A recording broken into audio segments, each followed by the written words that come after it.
ನಾನು ಮತ್ತು ನಮ್ಮ ಫ್ಯಾಮಿಲಿ ಎಲ್ಲ ಹೊರಟಿದ್ದು ಶ್ರೀ ವೀರಕಲ್ಲು ಕುಟಿಕ ದೇವಸ್ಥಾನ ಮತ್ತು ಶಂಕರನಾರಾಯಣ ದೇವಸ್ಥಾನಕ್ಕೆ. ಇದು ಉಡುಪಿ ಜಿಲ್ಲೆ ಕುಂದಾಪುರ ತಾಲೂಕಿನಲ್ಲದೆ. ಈ ದೇವಸ್ಥಾನಕ್ಕೆ ಬರಬೇಕಾದ್ರೆ ನೊಂದು ಬಂದಿರ್ತಾರೆ, ಆದ್ರೆ ಹೋಗಬೇಕಾದ್ರೆ ನಗ್ನಗ್ತಾ ಹೋಗ್ತರು. ಅಂಥ ಒಂದು ಪವರ್ಫುಲ್ ದೇವಸ್ಥಾನ ಅಂತ ಹೇಳಿದ್ರೆ ತಪ್ಪಾಗೋದಿಲ್ಲ.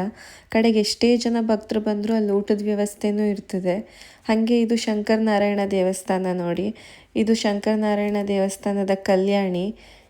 ಈ ಕಡೆ ಭಕ್ತಾದಿಗಳೆಲ್ಲವ ಶಿವರಾತ್ರಿ ಟೈಮಲ್ಲಿ ಪಂಚಶಂಕರನಾರಾಯಣ ದೇವಸ್ಥಾನಕ್ಕೆ ಯಾತ್ರೆ ಹೋಗ್ತರು. ಅದು ಈ ಕ್ರೋಡ ಶಂಕರನಾರಾಯಣ ದೇವಸ್ಥಾನದಿಂದನೇ ಯಾತ್ರೆ ಶುರು ಮಾಡ್ತಾರೆ. ಕಡೆಗೆಲ್ಲ ಶಂಕರನಾರಾಯಣ ದೇವಸ್ಥಾನದಿಂದ ಯಾತ್ರೆಯನ್ನು ಮುಗಿಸ್ಕೊಂಡು ಮತ್ತೆ ಅಂತ್ಯ ಆಗೋದು ಕೂಡ ಇದೇ ಶಂಕರನಾರಾಯಣ ದೇವಸ್ಥಾನದಲ್ಲಿ. ಏನಂದರೆ ನಾವು ಟೆಂಪಲ್ ಕ್ಲೋಸ್ ಆದಮೇಲೆ ಬಂದ್ವಿ.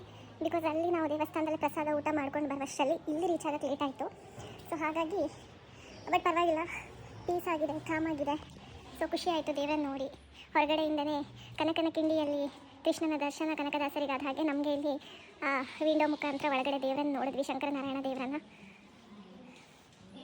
ಬಾ, ಏನು ಅನ್ನಿಸ್ತು ದೇವರನ್ನು ನೋಡಿ?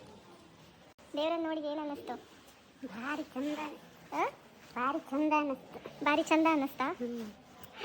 ಖುಷಿ ಆಯ್ತು ಈ ದೇವಸ್ಥಾನ ನೋಡಿ.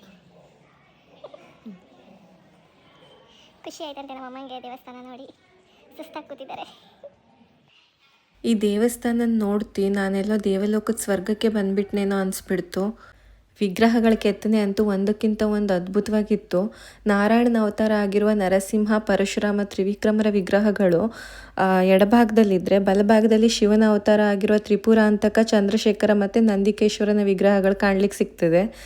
ಇದು ನೋಡಿ ಶಂಕರನಾರಾಯಣರ ಪಾದದ ಗುರುತು. ಇಲ್ಲಿಂದ ಹಾರಿ ಅಲ್ಲಿ ಒಳಗಡೆ ಹೋಗಿ ಐಕ್ಯರಾಗಿದ್ದಾರೆ ಅಂತ ಹೇಳಿದ್ರು. ತಾತಪ್ಪ ಈ ಕಡೆಯಿಂದ ಹೀಗೆ ಪ್ರದಕ್ಷಿಣೆ ಹಾಕೊಂಡು ಬನ್ನಿ, ಅಲ್ಲಿ ಒಂದಿದೆ ತೋರಿಸ್ತೀನಿ ದೇವರು ಅಂತ ಹೇಳಿದ್ರು. ಸೊ ಹಾಗಾಗಿ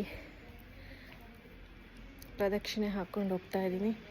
ಪಂಚಮುಖಿ ವೀರಾಂಜನೇಯ, ಪಾರ್ಥೇಶ್ವರ ಸ್ವಾಮಿ, ಕ್ರೋಡ ಮಹರ್ಷಿಗಳು ತಪಸ್ ಮಾಡಿದ ಜಾಗ ಆಗಿರೋದ್ರಿಂದವ ಕ್ರೋಡ ಶಂಕರನಾರಾಯಣ ದೇವಸ್ಥಾನ ಅಂತ ಹೇಳಿ ಕರೀತಾರೆ. ಇದು ಒಂದು ಇತಿಹಾಸ ಇರುವಂಥ ದೇವಸ್ಥಾನ. ಪರಶುರಾಮರ ಸೃಷ್ಟಿಯ ದೇವಸ್ಥಾನ ಅಂತ ಹೇಳು ಕರೀತರು. ಇಲ್ಲಿ ಕಾಣಿ ಸುಂದರವಾಗಿರುವಂತಹ ದೀಪಸ್ತಂಭ, ಹಾಗೆ ಕಲ್ಲಿಂದ ಕೆತ್ತನೆ ಮಾಡಿರುವಂತಹ ಧ್ವಜಸ್ತಂಭನೂ ಅದೇ. ಇದನ್ನೆಲ್ಲ ನನಗೆ ಇಲ್ಲಿ ತಾತ ಹೇಳಿದ್ರು, ಹಾಗಾಗಿ ನಂಗೆ ಗೊತ್ತಿದ್ದಷ್ಟು ನಿಮ್ಮ ಹತ್ರ ಹಂಚ್ಕೊಂಡೆ.